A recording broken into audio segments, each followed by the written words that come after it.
dishevelled today because my straighteners and hair dryers is still at my mum's, so I have to wash my hair and just kind of try and dry it, and it's gone crazy. I'm just about to go into my favourite charity shop. It's a £1 clearance shop, so wish me luck.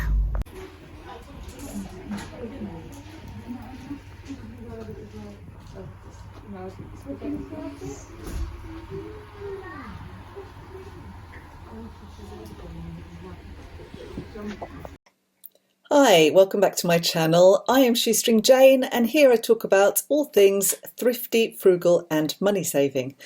So you'll have seen, if you saw my last video, which was all about my plans for a very low spend, if not no spend, February, that one of the things that I was going to do for February, as well as spending very little, was to list more on eBay and try to make a bit more money, because January was very quiet on eBay and is part of the income that I rely on. So I did have to spend some money straight away, but it was a business expense and I did allow that. I had to go and try and source some more stock to sell on eBay. There were thin pickings, to be honest, in the charity shops that I went to. I went to 4.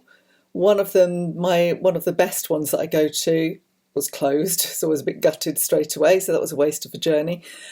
So I actually managed to get into 3, one of which was a £1 clearance store. So they sometimes have some good bargains in there. Quite a lot of the time the things aren't, they're not going to sell on for much because they've been through several weeks at their normal stores and you're not going to get a lot of money. They're not fantastic quality. I'm just going to disappear because Archie's stealing the kindling off the fire and I have to go and rescue it. I'll be back. You get such a professional, polished video when you come to this channel, don't you? We've got the fire on because it's a cold day today. In bits of Essex where I live, there have been snow, and in the county next door we've got relatives who've sent us pictures of it snowing. We haven't had snow, luckily, but me and Archie got absolutely drenched this morning. There was an absolute downpour, so it was very cold rain. So I've got the fire on, haven't got the heating on, got some layers on. Earlier I was so cold I had fingerless gloves on, and that was with the fire on. I'm not putting the heating on because it's only me and I in the house at the moment, and I'm just in one room, so I don't need to put the heating on. Obviously got to save money where I can for frugal February. Anyway, where did I get to? Yes, one of the things I wanted to do was to make some money. So I did a small charity shop haul. As I say, the pickings were a bit thin. It wasn't a lot. I think charity shops, a lot of the charity shops do know what to charge. They charge a lot for things. I mean, I think I wouldn't actually buy that second hand, or I would expect to buy it on eBay but not in a charity shop. But maybe that's wrong thinking. I don't know. Charities obviously have to get the best price they can, but they don't have the audience that eBay has. So sometimes I think, you know, if you're trying to source a particular item, you're unlikely to find it going around all the charity shops, but you could probably go and get it on eBay. That's what I find anyway when I'm buying things for myself. So anyway, I won't start that rant again. I will just show you what I bought in the end. What did I got to get? One or two good things. And I'm trying to be a little bit more select about what I get, because we are going to be moving house in a year's time. I don't want to have a room full of very cheap items that I'm going to get a couple of pounds profit on. I'm trying to focus on maybe spending a little bit more on things because I know I'm going to get more of a profit. So we'll see what you think anyway. So one of the items I picked up was this pair of Clark's boots. I mean, a wedge is not everyone's cup of tea. I wouldn't wear anything that high myself, but I know a lot of people like them. But they're really, really good quality and in very good condition. They're a really thick leather, and they're Gore-Tex lined. It's got a little Gore-Tex thing, and things with Gore-Tex tend to go for a bit more. And they're kind of got a really nice kind of fleecy, almost like faux fur lining as well. So they're in excellent condition, really nice quality. They must have been very expensive when they were purchased, but I got them for £4, which I thought was a very good price for those. And I was looking online on eBay, and for similar things, Clark's boots with a Gore-Tex lining, women's, tend to go, I mean, the prices are very variable. It depends on condition and that kind of thing. I think it also depends on size, and these are smaller. So a size 4 is not a great size to sell, really. They're going from 20 to £50. So even if I only get 20 for them, that's a decent profit, isn't it? So that was one thing that I bought. And something I paid up a little bit for was these Dunlop leather golfing shoes. You can see they've been used. They've got a bit of earth on them, not very much so, and they're in really good condition. I paid £10 for those. And the other thing that made me think it was worth buying them was that they were a really big size. They're men's size 11. And I know that there tend to be fewer of those kind of sizes. And when I do sell men's shoes in the bigger sizes, they seem to go quite quickly. I know these are niche because they're golf. But people are getting back on the golf courses now, aren't they? And so they're in really, really good condition. And when I looked online, I had a quick look while I was in the shop actually, just to see if they were worth buying at £10. They were going for about £26 and upwards for pre-owned ones in this kind of condition. So if I got £26 from them, I'd be really happy. So that would be a good profit on those. And the other pair of shoes that I got, and they're still in their box, although they aren't brand new, they're lightly worn, is a pair of Hotter sort of ballet pump type things with a small heel and in really, really good condition. Again, they have been worn, they've got a little tiny bit of wear on the heel, but very little. I mean, you can see, and Hotter shoes are really good quality, I think. These are a size 5.5 and in a nice colour as well. So I think that I could get, what did I have a look? Did have a look.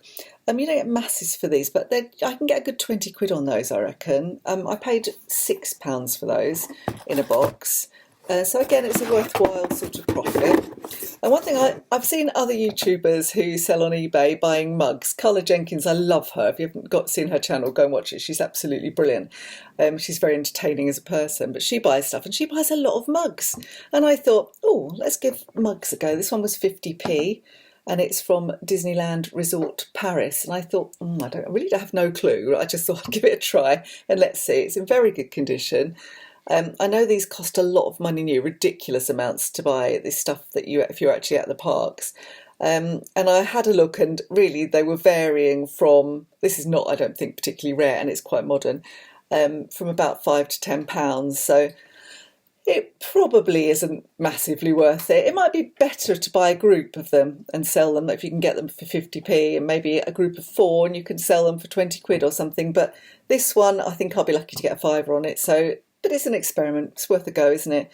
So sometimes you just have to branch out and do something a little bit different and out of your comfort zone. So what else did I get?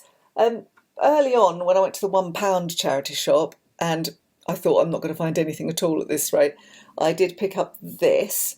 I wouldn't normally run to get Next tops. This is from Next. But it's particularly pretty, kind of crochet type, lacy type affair. And it's in a size 20. Anybody who sells second-hand clothing will know that bigger sizes command a better price because they're rarer. And I think that's really pretty. And that'll be like a nice cover-up for the summer over a dress or something, very flattering. I still don't think I'll get much for it. I mean, I think I'll probably get £10 maybe, but it cost me £1, so I thought that was worth a go. And excuse me, look at this other thing. This is a long wool blend coat from Marks and Spencer's. It's quite long. It's in really good condition. It's lined, it's really kind of classic style, and it's got about 50% wool, I think, and it's in really excellent condition. When I buy things like coats, because I've made mistakes in the past with them not checking the condition properly, I always check the lining, and particularly the armpits and the pockets to see if they've got any holes in them, and just if they've got a wool or a cashmere content. This got a little bit of cashmere actually, 5% I think. I always check for holes because anything with wool and cashmere can get the moths at it, so I didn't want that. So yes, so that cost me £6. When I checked this out, they were going for about, well, actually the prices were crazily all over the place. They were going for between £15 and £80. So sorry, this dog is being really a pain today. I'm going to have to go and let him out. But I think if I aim for maybe £25, or maybe I'll start it at auction at 20. It's the wrong time of year for coats, of course. You know, it's still very cold. Some people might need a coat, but most people will buy it at the beginning of the season. But there wasn't much else going on, so I thought I'd pick up some coats.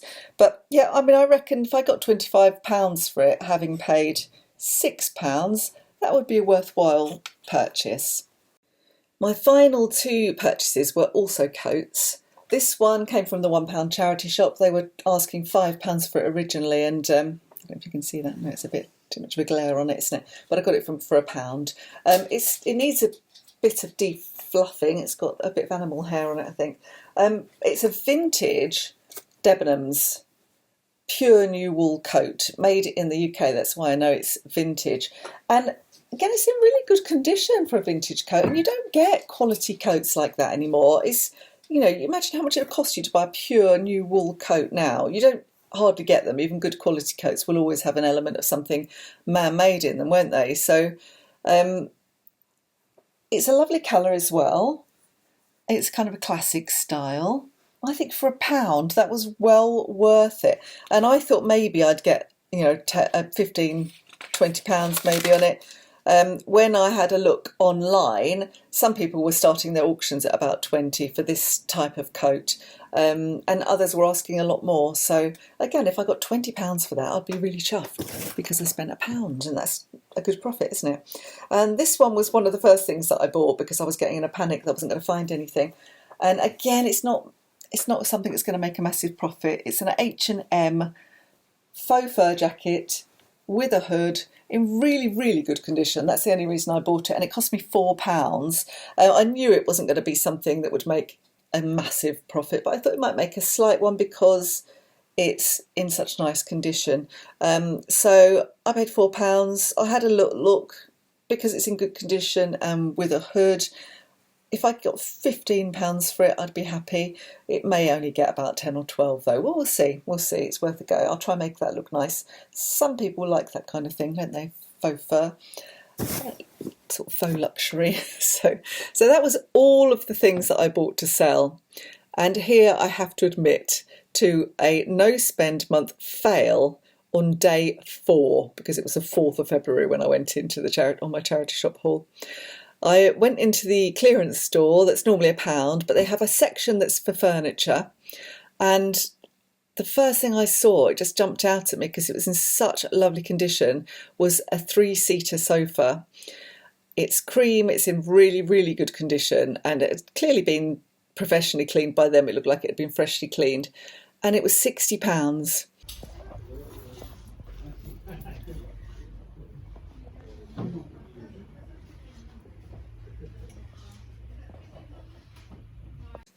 And if you have seen some of my recent vlogs, you will see one where Archie had started eating the cushions of our old 2-seater sofa.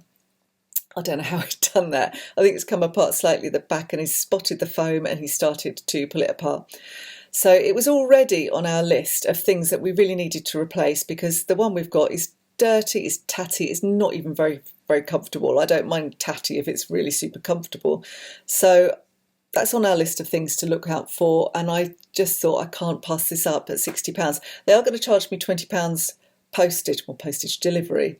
So, but that's not bad, is it? So £80 for a sofa that looks in really excellent order. It will fit nicely into that slot. I mean, we have 2 3-seaters rather than a 2-seater and a 3-seater, because we always have a fight when if we've had like a heavy day working or walking or doing something, we fight to lie on the 3-seater so we can have a lie down. We'll have one each.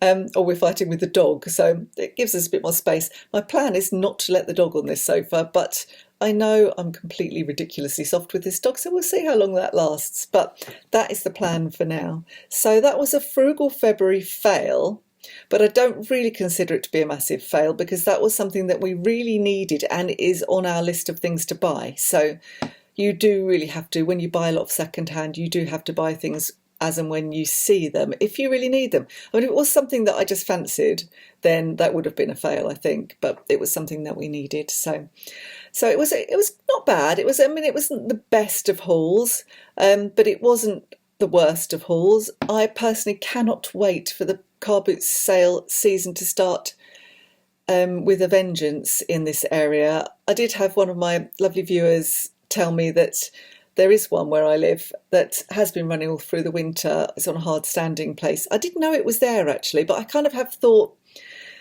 you know, if it had carried on running, how many people would be going to it? There'll mostly be traders rather than real people who have had a proper clear out.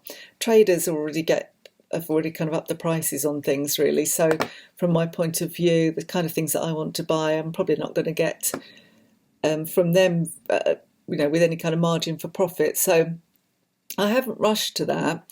There is I think I mentioned already in a previous video that there is a jumble sale coming up on Saturday, but we are going over to see my parents on Saturday as well. I don't think I'm going to have time to go to it.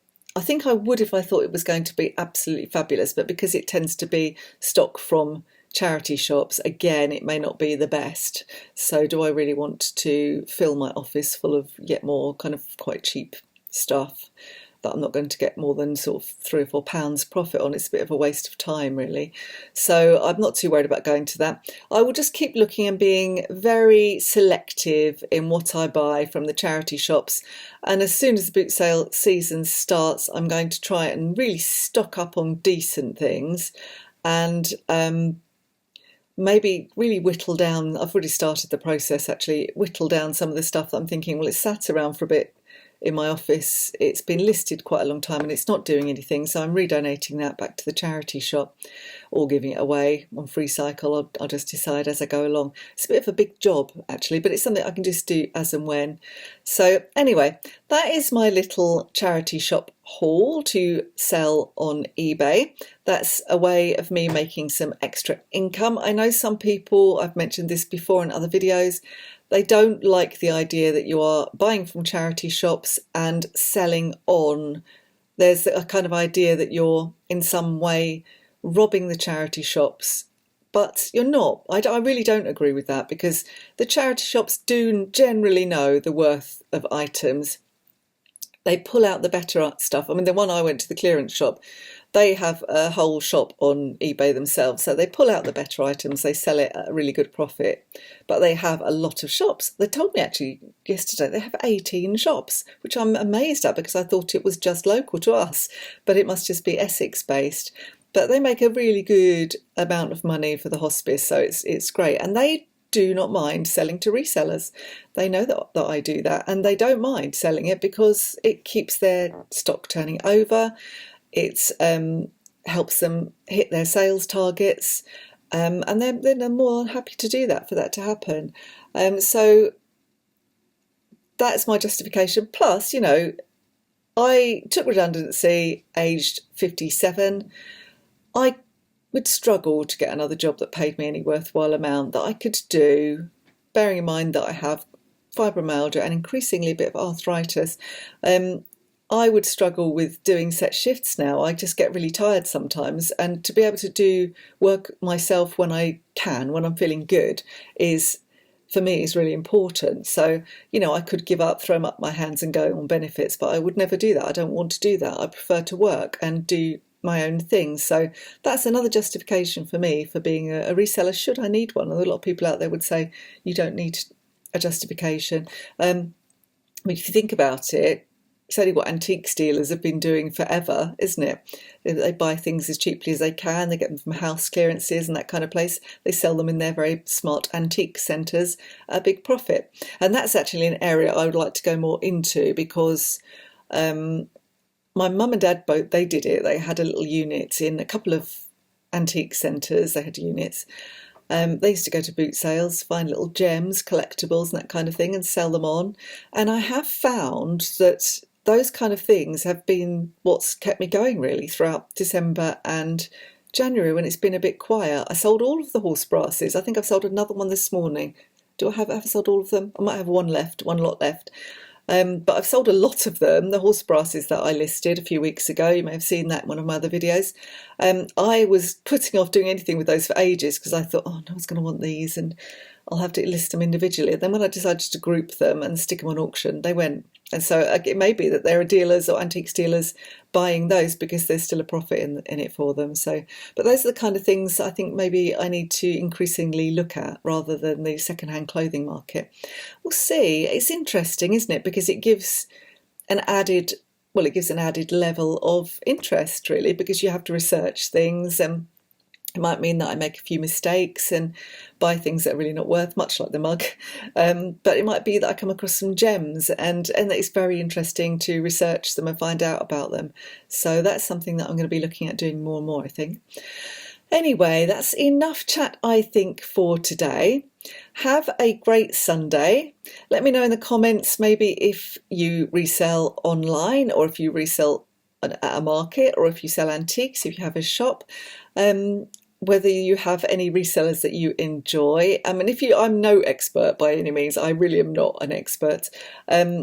I have a rough idea of what might sell. If you are interested in doing that kind of thing, then I would suggest check out Carla Jenkins. As I said, she does resell stuff. She shows her car boot bargains that she's bought and what she's sold them for. And she's just a very funny, entertaining and very nice lady. But Nick and Andrea Hills are also very good. They know exactly what they're doing. They make a really good living with reselling. And George Ross is another Essex resident, Essex boy from Chelmsford. He sells on, I think it's Retro Reselling. I'll try and remember to link them all below. Retro Reselling, and he is really good he's excellent actually at finding vintage stuff to sell on. He doesn't just do vintage, but he does electricals and things like that. I wouldn't touch electricals. I wouldn't have a clue what I was doing, but some of the vintage stuff he sells, I think, oh, I'll look out for something like that when I go to the boot sales. I'm surprised I haven't found him yet at the boot sales because he goes to all of them. So anyway, check him out as well. And let me know in the comments, as I say, whether it's something that you do or you would consider doing, or how you make extra money. Thanks for watching. Don't forget to like and subscribe, and I will see you next time. Bye for now.